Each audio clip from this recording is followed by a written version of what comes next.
In the Quran, Allah is very clear about the rights of the parents.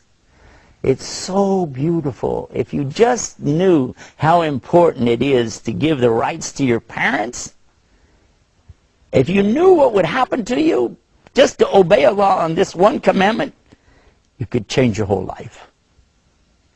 If you're young, maybe you don't have any children yet, maybe you have some little kids at home, but if you do, I want you to think about this. How do you want your children to treat you when you grow old?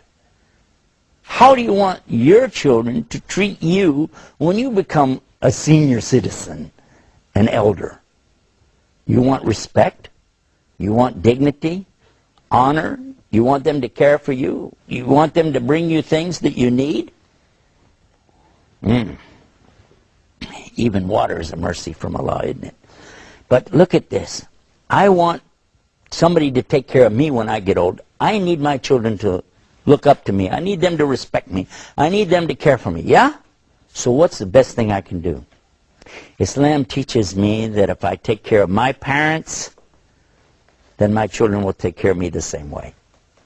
But if you disrespect your parents and you don't care for them, what will happen? You'll find that your children will do the same to you as you did to your parents. This is an amazing thing.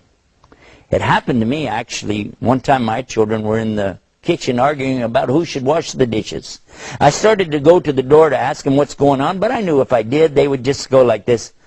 Assalamu alaikum, Daddy. And I said, what's going on? Nothing. And you know where that goes.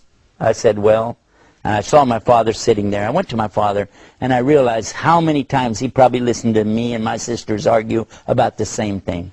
I reached down and I kissed my father right here on the forehead. Now, that's not our custom. We don't do that. Arabs do that. Some Muslim countries, they do. But that wasn't our custom, but I did it anyway. I reached down and just kissed my father on the forehead and said, Dad, I love you. And I went and sat down. A few minutes later, one of my daughters came out of the kitchen. She walked straight over to me. She leaned down and she kissed me in the same spot I'd kissed my father. She says, Dad, I love you. And then I was so amazed because this is not something normal to us. And I sat there, I was about to cry. And then the other daughter came out. And now, mind you, they had not seen me do this to my father. My other daughter came out after she washed the dishes and she kissed me in the same spot. And she said, Dad, I love you. This is an amazing thing. Allah was showing me right then how you treat your parents is how your children will treat you. This is one of the beauties of Islam. For more like this, visit our website, beautiesofislam.com. We're waiting for you. And until next time, may Allah always guide you to the straight path. لا إله إلا الله محمد رسول الله